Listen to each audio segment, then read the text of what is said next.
G'day guys, jzx110 here, how are yous? Welcome to another vlog. Hope everyone had a good Chrissy. So now a couple of days just after. I myself actually worked all of Christmas, so today is like my first real day off. Of course, we have some really shitty weather. On to today's video. If anyone has seen these guys before, Cube make really good shifters, so that was my Christmas present that I got off Nat. So I'm pretty keen to get that into the car. That's today's job. Doesn't look too hard, but then might be some fiddly bits. So I'll do a vlog on how that goes in and how it all works. And yeah, we'll go from there.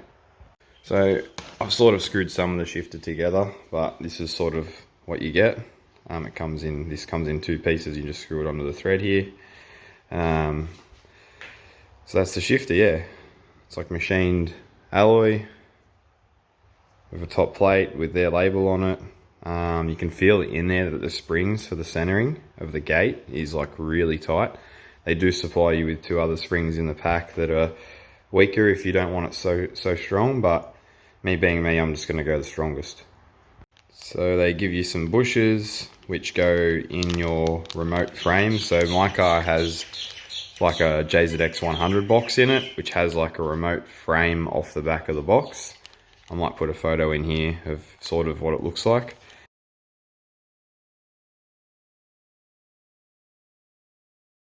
And these bushes go in the selector. So these go in that end and the end on the gearbox of the selector and firming it all up. There's the springs I talked about earlier. I'm not putting them in. And then there's the selector bush, which is like nylon. That's the hardest bit to get to. You've got to pull like right at the top plate off of the gearbox. It's kind of hard when it's in the car by the looks of some of the videos. They say it's easy, but you do have to lower the gearbox a little bit to get to the bolts. And that there will probably make a huge difference to the way your gear changes feel if your old one's got wear and whatnot. Then in addition to the shifter, I brought their remote mount strengthening kit. So these are, I guess, solid bushes that replace the rubber bushes in your remote mount. So that just firmens the whole thing up so you've got less gear slop and whatnot as well. So that's not a bad little addition. It's quite affordable. It's probably worth doing. As you can see, I got the car jacked up. It's on jack stands as well, not just a jack. Ideally I would like ramps, but I don't own ramps. So I think the first part of the job is, well, I can undo the interior and just open the top up so I've got access to everything up there, but you have to undo the linkage from the gear lever to the selector, and that lets you take it out of the car. Like I mentioned before, I've got a jzx110 box, or maybe earlier, I don't know, but it's the different style to usually what this car comes with. So it's much the same for the original box, the factory box in these. It just doesn't have the remote bracket hanging off the back, so everything's a little bit more backwards, I think, and the top plate might be a bit better to get to. So yeah, it's still much the same. You don't have to buy that strengthening kit for the bracket either, so it's probably a little bit more affordable that way. So if you have a Chaser, a jzx90, 100, this will be the same job, I believe. There might be a couple little differences with like the interior and stuff, but I can't see it being too much different. Toyota being Toyota, they keep everything very similar for many years. Also, there is a video on their site, so Cube's site, they do a full instructional video of, I think, all their boxes. They do it on the bench, so you can really get an idea of how to do it. I guess my version is that I'm doing it in the car, which they say you can do. So this is why I'm putting that up. Alright, so this is all stock. It's got a fair bit, and when you're up against the gate, there's a little bit of movement there. So that's sort of the throw I've got. It's a bit clunky, a bit loose when it's in gear. So that's what we're trying to fix today. Pretty much undoing this is quite easy. Just screw this off, which doesn't fit my new shifter, so I'm gonna have to buy a new gear knob. So that's off. This pretty much pulls up. It's kind of hard with the camera in one hand, but There we go, that pulls out, there's a plug, and then you can access these 4 bolts around this plate, pull the boot up, and your frame and your top hold down bolts for your gear lever are right there. Alright, under those 4 bolts, that comes out. Sit that down there for now. You'll like this big rubber piece. Don't mind this cable, it's actually my oxy sensor. So I just run it through here, and because that piece of rubber is so thick, it kind of just molds to the cord. It's an easy way of getting something into the car. But, sorry about the lighting, but you can see that bracket there. This is a remote bracket off the gearbox. There's just my lever here, and then under this bit of rubber is the 4 main bolts that hold your whole gear lever in. So that's sort of the throw without everything attached. Quite clunky and wobbly in gear, especially 5th. Alright, let's get it changed. Alrighty, I got poor lighting, I might need to find a torch, but I've lowered the gearbox using my trolley jack. 25mm as suggested. And up here you can't quite see, but this is the drive shaft, and then on top of that is like the linkage for the gear shifter, and that's up through the tunnel. So just got to undo that linkage. And then start to pull the remote frame off that's just here that you can see.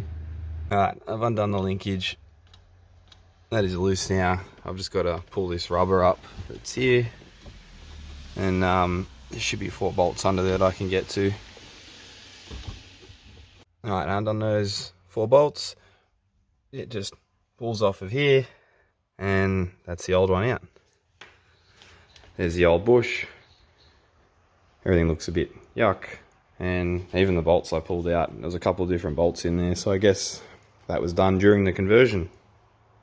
So I'm just onto the last bolt of this housing. It's like up in here. It's gonna be hard for you to see. I really need to get a torch. Yeah, so I've undone the bottom bolts of it. It's a little bit loose, and then that whole thing should come out. I hope there's room for it to come out. It hasn't mentioned anything about taking the drive shaft out, so I'm hoping it just sort of comes out around it. We'll find out. So here's my instructions. This is the remote bracket. So my problem I've got now is undoing this top bolt.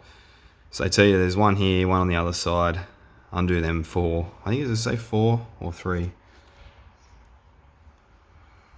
But anyway, this bolt goes all the way through, and when I try and take it out, it hits the tunnel, and I can't get the bolt out to get the frame off.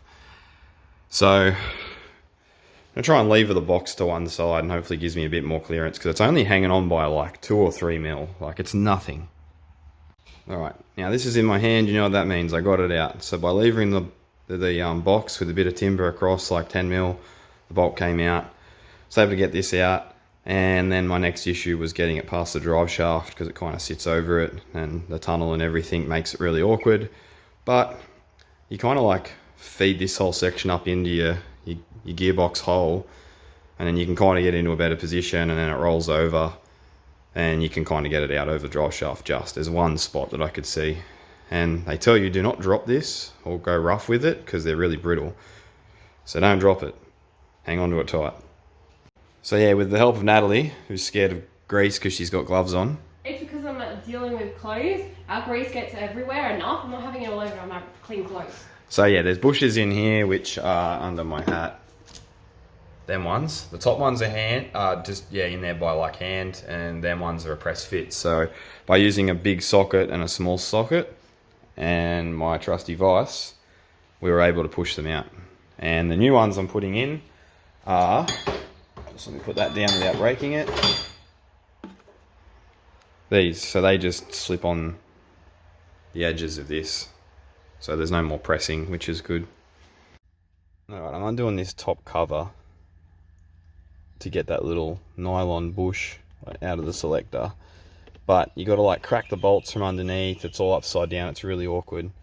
So I found it's best to crack them with a spanner down there, and then come up here, and you can kind of get your hand on top of them all, because from under there your hand's upside down, and you got to be a contortionist to get any of them. So I've done one side. Now I just got to do the 3 on this side, which I can get to my hand to all 3 of them. So if I can crack them from under there, I should be able to get it out. But I was almost going to skip this step and not worry about doing that bush, because it's really, really tight. it's out. So this is the top piece. Whoop, I'm dropping bits everywhere. So there's all these like half moon or like these half ring spaces, which are really annoying because as you undo it, they just fall everywhere. And I don't know how easy it's going to be putting them back on. So I might have to use like a bit of Celastic or something just to get them to stick so they don't fall off. But this is the bush you've got to change. And like, that's the factory one. It looks a little bit different to what they've supplied, but it doesn't look really worn. And yes, it's a very pain in the ass job to get this out. I actually pulled it through a hole in the tunnel. Like I said, yeah, getting those half ring little spaces on without dropping them inside. So hopefully I've got 6 is going to be fun. I don't recall seeing anything in the videos or instructions about these like things that are very loose. I'm surprised that I actually got them all back. I thought some of them might have fell into the box because this was pivoting around on top when I had one bolt left. So you have to go very careful with that. You're probably better off like, I don't know, trying to get all your bolts out without letting this move, but I don't know, it was very hard. And then yeah, hopefully these don't fall into the box. But I got all mine back, luckily they hit the floor. I'm thinking about super gluing them, or maybe not super gluing, or silicone them to this rubber so they don't fall in there when I'm putting them back together. Because if I turn this upside down now, they're all going to fall. So I pretty much pulled the old one off with pliers, and then you sit this one on the bench with some grease, flip this over, and then hit the top of it with a mallet and push it onto the bush. So I'll give that a go now. It is on. I didn't actually use a mallet, I just used the palm of my hand on the top of it. Put some more grease in there probably and put everything back together. I've actually taken the rubber off for that, so that makes it a bit easier. You don't have to move the whole thing around and flip it upside down. You can probably just put it in like this, so that's got to go that way. I've actually found like this old rubber glue I had for like gluing grips of my dirt bike handles on. It was quite sticky and gets real grippy, so I've put that under these, so it's actually made for rubber. And like at the moment they're like staying on pretty well.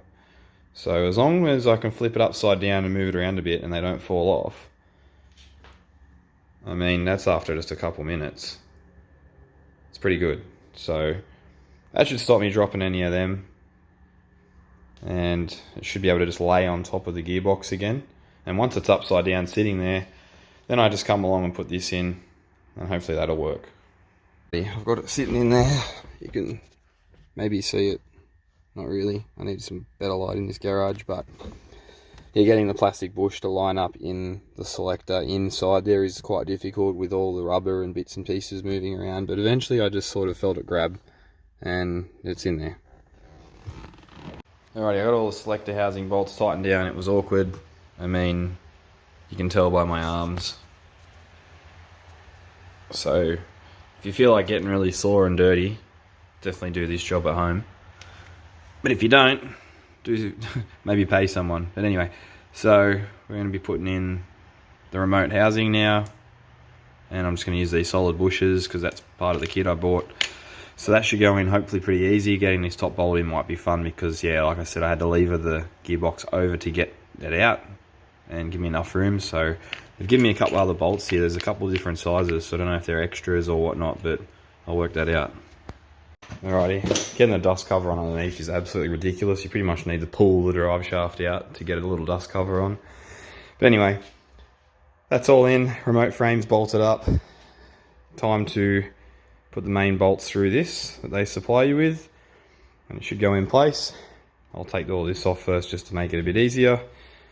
And this will be bolted in, put the linkage and bushes in underneath, and then I'll have my shifter working.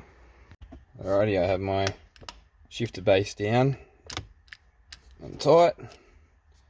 That's probably the easiest part of the job. They're like the only bolts that you can get to that are nice and easy. The rest are just like with your fingertips and like real fiddly, and in your hands too big to fit in the holes. Typical.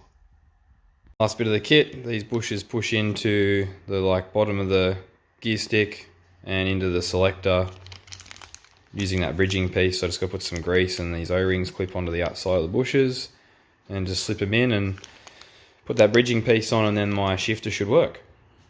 Alrighty, put it all back together, put all the console back together, everything's tight, and I've already had a feel myself, but yeah, sorry I don't have a gear knob on yet. My original one doesn't fit. I don't have another one yet, but heaps less slop. There's first. There's second, so heaps less throw, heaps tighter. There's third, there's fourth. So you can see third, fourth, there's hardly any. And fifth is there. It's a bit tight at the moment, the car's not running, but yeah, there's second. So yeah, heaps more responsive, heaps quicker shifts. Feels sick. Can't wait to put it on the road and go for a drive, and I'll go buy a new gear knob. Alrighty, here we are, taking it for a drive. Oh, what are you doing? And action. Alrighty, hopefully Natalie doesn't drop the phone again because she's hopeless. Leave it, that's funny to put in there. People like that stuff. Now I'm recording you. Alrighty, so got a new gear knob on. It was the only one I could find. I don't know if I really like it. It's not bad, but it was better than grabbing hold of threads every time. And it's a heap shorter throw. So yeah, it's really nice. It's real positive, really nice feel to it. I love it. Like, it's a really good upgrade. Heaps better than what it was. I highly recommend it. Though, looking at my arms and the scratches, it's a very difficult job. It can be done at home on the ground. Maybe if you had a bit more height or hoist, that would make things easier. If you had two people, just passing tools from like up top to the bottom would be heaps beneficial. All that stuff. Some like maybe ring spanners that were like ratchet would have been handy for some of the bolts. I don't own any, so I had to get like big chunky sockets in there. So, but yeah, really happy with it now. It's in the car. Yeah, I'm gonna leave it in. I'm gonna enjoy it and change some gears.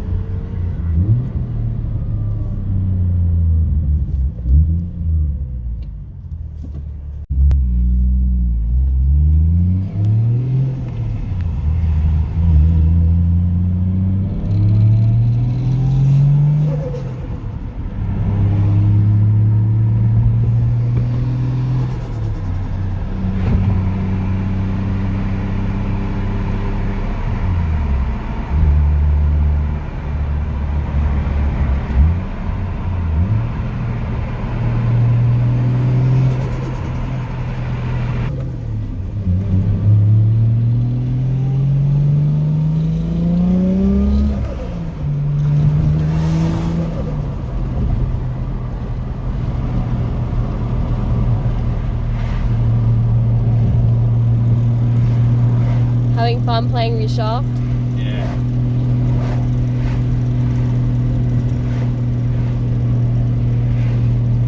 Yeah, I haven't really pushed it, but yeah, it changes gears really nice. It's so solid, so much better than it was. It's such a good positive feel.